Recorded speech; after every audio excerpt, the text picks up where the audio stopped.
मैं अध्यक्ष जी मैं अध्यक्ष जी का धन्यवाद देना चाहता हूँ।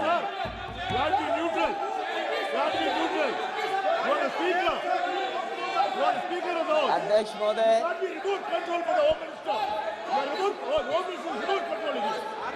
अध्यक्ष महोदय, अध्यक्ष महोदय, अध्यक्ष महोदय, मैं सबसे पहले आपका धन्यवाद देना चाहता हूं कि आपने मुझे अपनी पार्टी की तरफ से राष्ट्रपति जी के भाषण बोलने का मौका दिया है। अध्यक्ष जी, सत्ता पक्ष और विपक्ष दोनों लगातार अपनी बात रख रहे हैं। मैं सबसे पहले अध्यक्ष जी आपको और आपके साथ साथ सभी चुने हुए सांसदों को मैं बधाई और शुभकामनाएं देना चाहता हूं। साथ ही साथ मैं सबसे पहले देश के उन सभी समझदार और ईमानदार मतदाताओं को धन्यवाद जिन्होंने लोकतंत्र को एक तंत्र बनाने से रोका।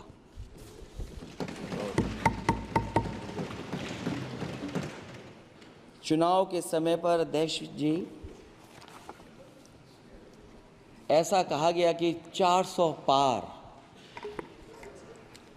मैं समझदार जनता को फिर एक बार धन्यवाद दूंगा और मैं कुछ कहना चाहता हूं कि आवाम ने तोड़ दिया हुकूमत का गुरूर, दरबार तो लगा है पड़ा गमगीन में बेनूर है पर। अध्यक्ष महोदय, दरबार तो लगा है पर बड़ा गमगीन बेनूर है और पहली बार ऐसा लग रहा है हारी हुई सरकार विराजमान है। जनता कह रही है चलने वाली नहीं सरकार।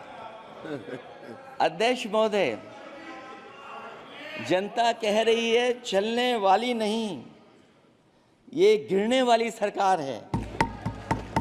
और क्योंकि ऊपर से जुड़ा कोई तार नहीं, नीचे कोई आधार नहीं, अधर में जो है अटकी हुई वो तो कोई सरकार नहीं। दरअसल पूरा इंडिया समझ गया है कि इंडिया ही प्रो इंडिया है। इस चुनाव में इंडिया अलायंस की नैतिक जीत हुई है। ये पीडीए इंडिया की सकारात्मक राजनीति, पॉलिटिक्स जो पॉजिटिव है, पॉजिटिव पॉलिटिक्स की जीत हुई है। ये इंडिया पीडीए की सोशल जस्टिस मुहिम की विक्ट्री है।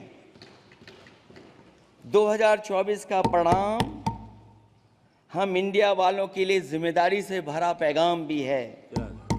और अगर हम यूं कहें अध्यक्ष महोदय कि 15 अगस्त 1947 अगर उपनिवेशिक राजनीति से आज़ादी का दिन था तो 4 जून 2024 देश के लिए सांप्रदायिक राजनीति से आज़ादी का दिन रहा। ये सांप्रदायिक राजनीति के अंत और सामुदायिक राजनीति की शुरुआत है। जहां सांप्रदायिक राजनीति का अंत हुआ है वहीं सामुदायिक राजनीति की शुरुआत हुई है। सबसे अच्छी बात हुई ये है कि इस चुनाव में सांप्रदायिक राजनीति की हमेशा के लिए हार हो गई है। अध्यक्ष महोदय, कहने को सरकार ये कहती है कि ये 5th लार्जेस्ट इकोनॉमी बन गई है और जीडीपी के मामले में 5th वर्ल्ड की इकोनॉमी बन गई है। लेकिन अध्यक्ष मोदी, ये सरकार क्यों छिपाती है कि अगर ये हमारी सबसे लार्जेस्ट इकोनॉमी, अगर हम 5वें नंबर पर हैं तो हमारे देश की पर कैपिटा इनकम, प्रति व्यक्ति आय हमारे किस स्थान पर पहुंची है। और हम लोगों ने तो अध्यक्ष महोदय देखा है कि अगर दिल्ली की सरकार ने कहा होगा कि $5 ट्रिलियन की इकॉनमी बनेगी, तो जहाँ से प्रधानमंत्री जी चुन करके आते हैं, वहाँ का प्रदेश के सरकार भी कह रहे कि हम $1 ट्रिलियन इकॉनमी बना लेंगे। देश की इकॉनमी कहाँ पहुँच गई, पर कैपिटा इनकम क्या है, लेकिन अगर उत्तर प्रदेश की इकॉनमी को अगर $1 ट्रिलियन की इकॉनमी बनना है तो कम से कम 35% की ग्रोथ चाहिए। मुझे नहीं लगता है कि 35% की ग्रोथ उत्तर प्रदेश पा पाएगा। हम हंगर इंडेक्स में कहाँ खड़े हैं, नीचे से कहाँ हैं। जो 5th लार्जेस्ट इकॉनमी की बात कर रहे हैं, वो इनइक्वालिटी के पैरामीटर पे कहाँ खड़े हैं, वो हैप्पीनेस इंडेक्स में कहाँ खड़े हैं। और जो लोग चुनाव को अपने तरीके से मोड़ते हैं, मैं उन्हें कहना चाहता हूं कि अध्यक्ष महोदय, इस चुनाव के परिणाम ने तोड़ने वाली राजनीति को तोड़ दिया है और जोड़ने वाली राजनीति की जीत हुई है। इस चुनाव में धन छल बल की नकारात्मक राजनीति की शिकस्त हुई है। ये चुनाव जो देश का हुआ, ये सकारात्मक राजनीति का नया दौर शुरू हुआ है। इस बार प्रो कॉन्स्टिट्यूशन वालों की जीत हुई है। हम मानते हैं संविधान ही संजीवनी है, उसी की जीत हुई है। ये संविधान मंथन में संविधान रक्षकों की जीत हुई है। अब ऊपर से नीचे की राजनीति का अंत हो गया है। अब नीचे से जो समाज की जो आवाज़ उठेगी, वही राजनीति का आधार बनेगी। मैं कहना चाहता हूं कि देश किसी की व्यक्तिगत महत्वाकांक्षा से नहीं, जन आकांक्षा से चलेगा।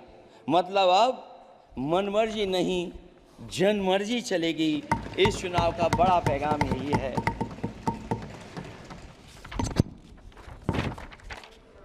अध्यक्ष महोदय, बहुत सी बातें हुई हैं। अगर उत्तर प्रदेश की बात न हो, क्योंकि अध्यक्ष महोदय सबसे बड़ा प्रदेश जहाँ है, उसने हर बार दूसरे दल को समर्थन देकर के सरकार बनाई। मैं उन्हीं लोगों से कहना चाहता हूँ कि लोग क्यूटो की फोटो लेकर बनारस की गलियों से लेकर के गंगा जी तक ढूंढ रहे हैं। उनको लगता है जिस दिन माँ गंगा साफ हो जाएंगी, शायद उस दिन कहीं क्यूटो उसकी गोद में कहीं मिल जाएगा। बनारसी लोग चाहते हैं कि कोई गंगा जी के भी तल में उतरकर उसका दर्द भी जाने। उत्तर प्रदेश की जनता का बस यही आग्रह है कि जिस गंगा जल को हाथ में लेकर सच कहने की कसम खाई जाती है, कम से कम उस गंगा जल से तो झूठ ना बोला जाए।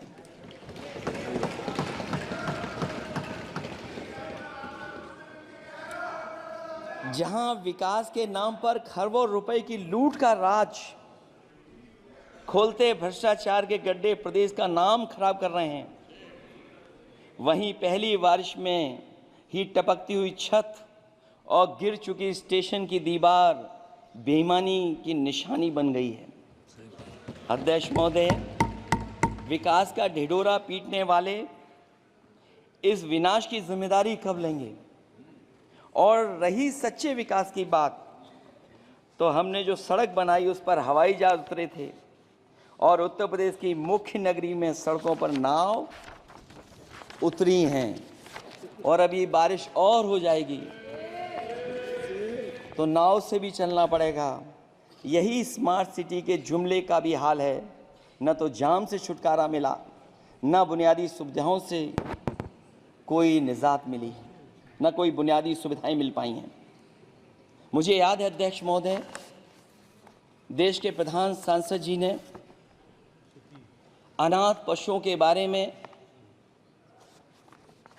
बहुत कुछ कहा था। अनाथ पशुओं की समस्या से छुटकारा दिलवाने के लिए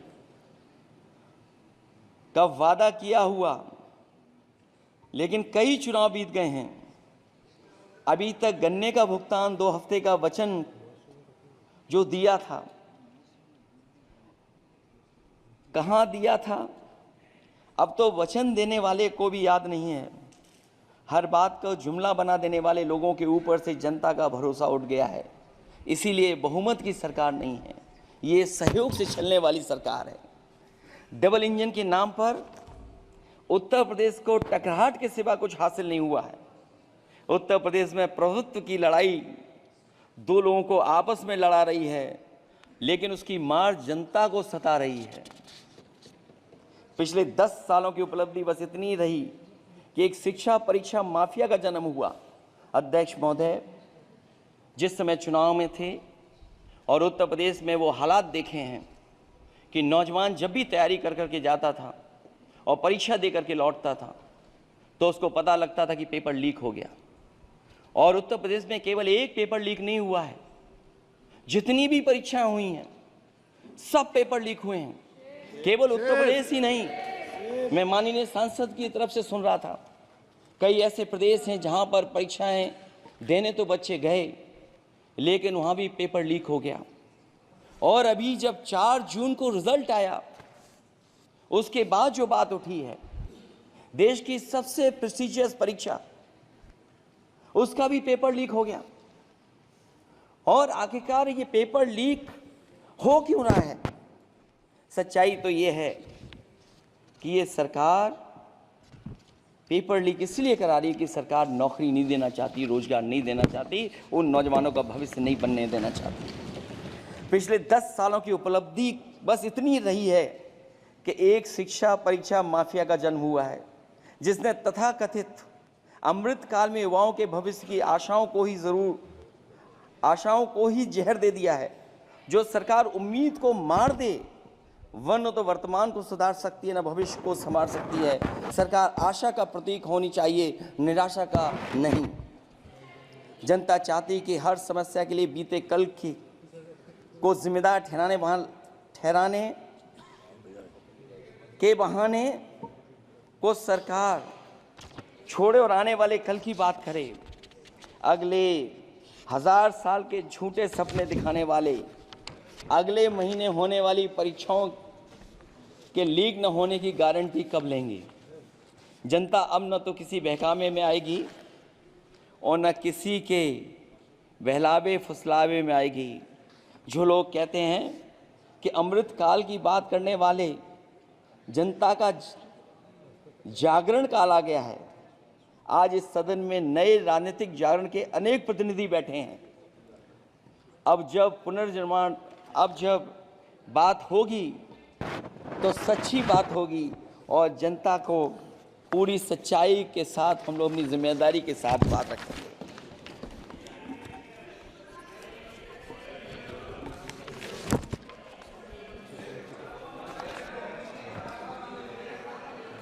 अध्यक्ष महोदय, एक जीत और हुई है, एक जीत और अध्यक्ष महोदय हुई है। मैं जानता हूं सत्ता पक्ष बैठे वाले लोग समझ गए होंगे। अयोध्या की जीत भारत के परिपक्व मतदाता की लोकतांत्रिक समझ की जीत है। और हम तो अध्यक्ष महोदय यही सुनते आए हैं, होए वही जो राम रची राखा, यह है उसका फैसला। अध्यक्ष महोदय, होई वही जो राम रची राखा, यह है उसका फैसला, जिसकी लाठी में नहीं होती आवाज। जो करते थे किसी को लाने का दावा, वो हैं खुद किसी के सहारे के लाचार।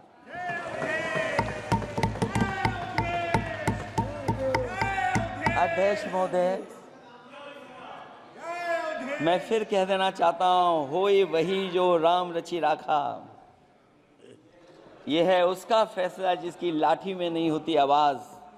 जो करते थे किसी को लाने का दावा, वो हैं खुद किसी के सहारे के लाचार। हम अयोध्या से लाए हैं उनके प्रेम का पैगाम। हम अयोध्या से लाए हैं उनके प्रेम का पैगाम, जो सच्चे मन से करते हैं सबका कल्याण। सदियों में जन जन गाता है जिनके गान, अभय दान देती जिनकी मंद मंद मुस्कान, मानवता के लिए उठता जिनका तीर कमान। अध्यक्ष महोदय, जो असत्य पर सत्य की जीत का है नाम, उफनती नदी पर जो बांधे मर्यादा के बांध, वो है अवध के राजा पुरुषोत्तम प्रभु राम। हम अयोध्या से लाए हैं उनके प्रेम का पैगाम।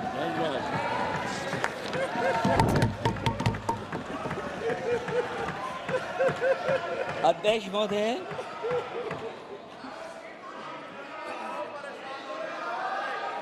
अध्यक्ष महोदय, कुछ बातें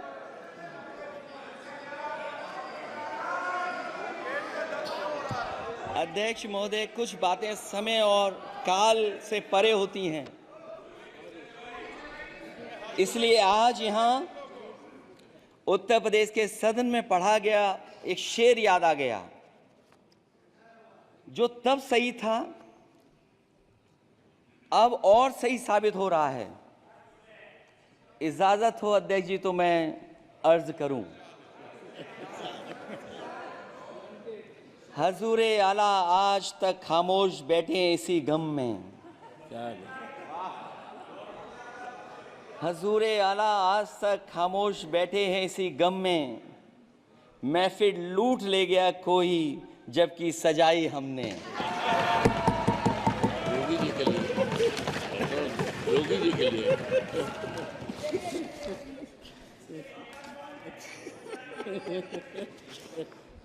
अध्यक्ष महोदय,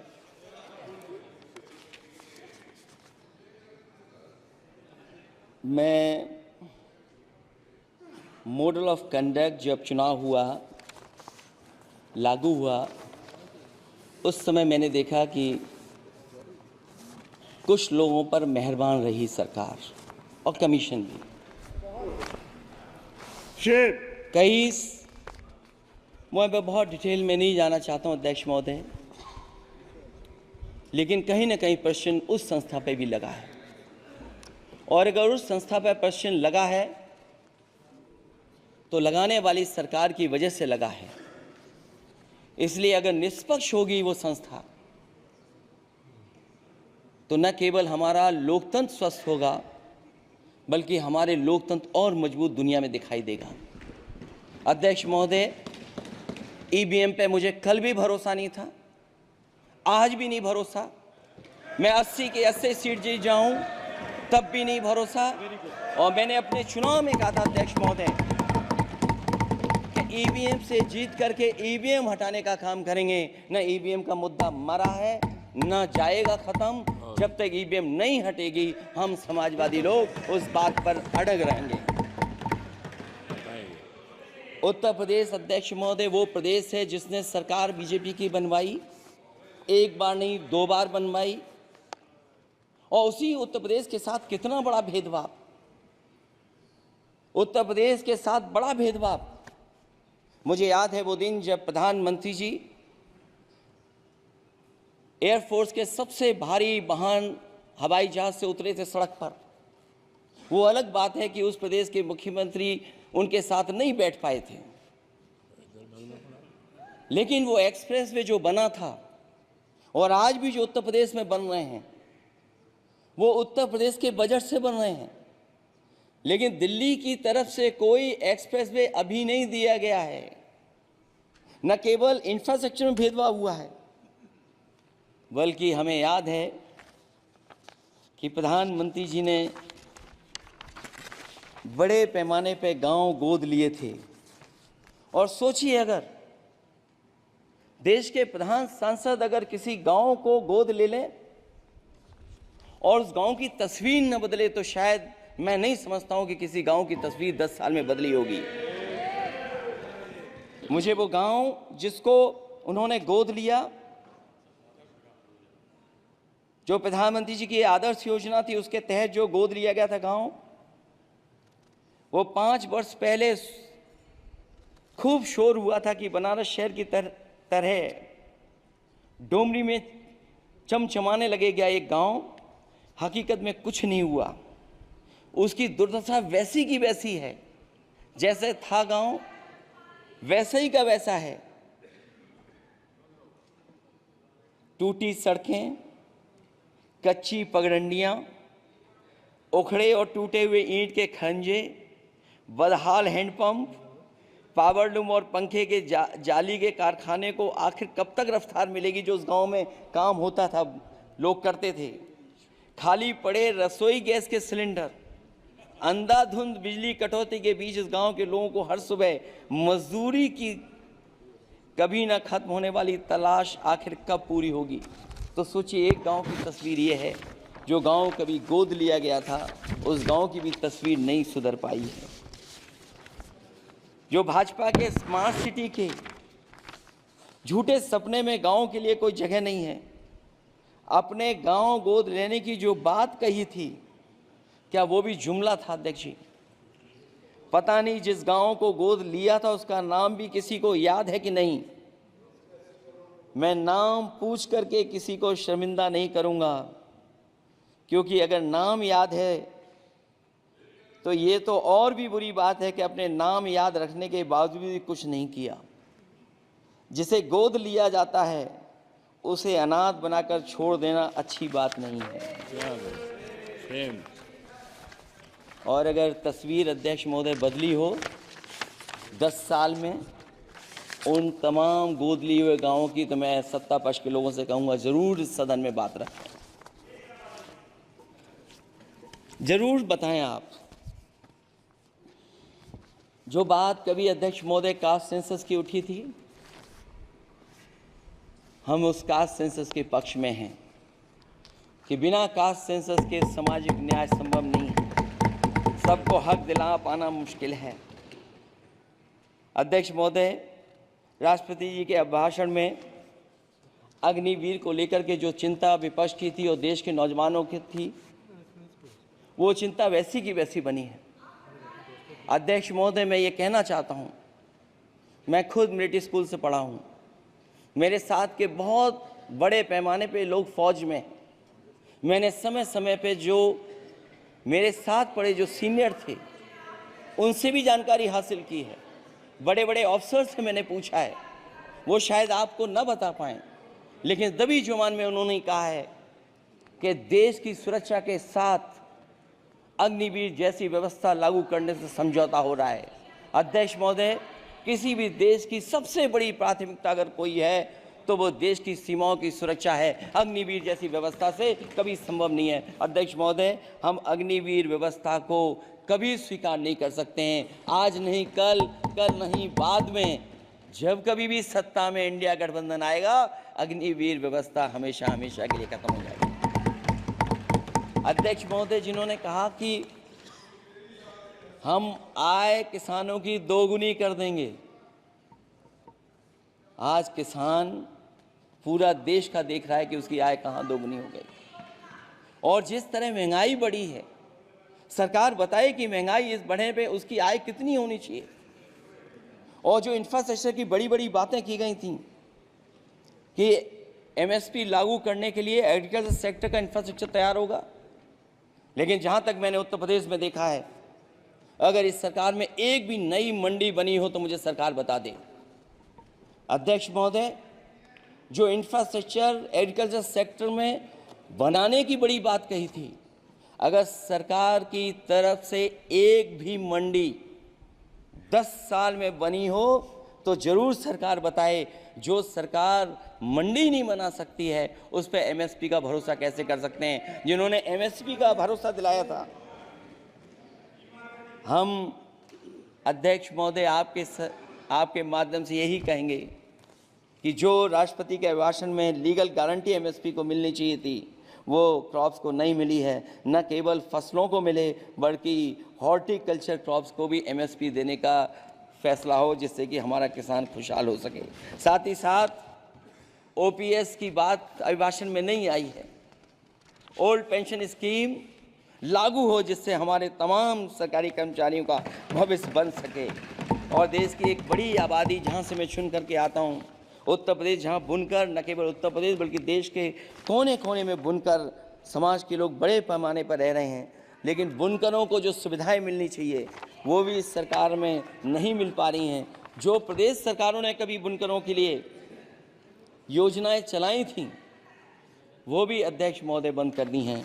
मैं अंत में इतना ही कहना चाहूँगा कि इस सरकार ने नौजवानों को नौकरी नहीं दी है, नौकरी और रोजगार उनसे छीने हैं, बहुत नौकरी छीनी है। इसलिए मैं कहना चाहता हूं अध्यक्ष जी, इसलिए मैं कहूँगा कि आपके राज में न नौकरी की उम्मीद है न रोजगार, क्योंकि आपने छोटे कारोबारी तक को इतना छोटा बना दिया है कि न तो वो अपना पेट भर सकता है न किसी को नौकरी पर रख सकता है। जो कुछ पद निकलते भी हैं तो उन पर लेटरल एंट्री के नाम से पिछले दरवाजे से कुछ खास संगी साथियों को रख लिया जाता है। आरक्षण का हक नॉट फाउंड सुटेबल के नाम पर हड़पा जा रहा है। और अध्यक्ष महोदय, आरक्षण के साथ इतनी खिलवाड़ किसी सरकार ने नहीं की होगी जितनी खिलवाड़ इस सरकार ने की है। जहां सरकारी नौकरियां नहीं दी जा रही हैं, और सरकारी नौकरियां इसलिए नहीं दी जा रही हैं क्योंकि उन्हें आरक्षण देना पड़ेगा। जिस प्रदेश से मैं आता हूं वहां सबसे बड़े पैमाने पे नौजवान बेरोजगार है। और पिछले 10 साल में जो क्वेश्चन, जो पेपर उन्होंने लीक कराए हैं वो इसीलिए कराए हैं क्योंकि नौकरी ना देनी पड़े, और अगर नौकरी देनी पड़ेगी तो उन्हें आरक्षण भी देना पड़ेगा। ये जानबूझ करके सरकार नौकरी और आरक्षण के साथ खिलवाड़ कर रही है।